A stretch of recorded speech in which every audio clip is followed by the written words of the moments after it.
શ્રી પરશુરામ સંગઠન 10 વર્ષ પૂર્ણ કરી 11મા વર્ષમાં પ્રવેશની ઉજવણી કરી રહ્યું છે ત્યારે રવિવારના રોજ ભગવાન શ્રી સત્યનારાયણ દેવની કથાનું આયોજન શ્રી પરશુરામ સંગઠન ઓફિસ કાર્યાલય આદ્યા કન્સલ્ટન્સી ભરૂચ ખાતે કરવામાં આવ્યું હતું।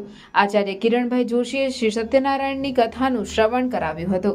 આ પ્રસંગે શ્રી પરશુરામ ક્રેડિટ સોસાયટીના ફાઉન્ડર રજનીકાંત રાવત, શ્રી સમસ્ત ગુજરાત બ્રહ્મ સમાજ ભરૂચ શહેર એકમના પ્રમુખ હેમંત શુક્લ, મહામંત્રી રાજુભાઈ ભટ્ટ, શ્રી પરશુરામ સંગઠનના પ્રમુખ કૃણાલ દવે સહિત જિલ્લા તેમજ શહેરના આગેવાનોએ વિશેષ ઉપસ્થિત રહી ભગવાન શ્રી સત્યનારાયણ દેવની કથાનો લાભ લીધો હતો।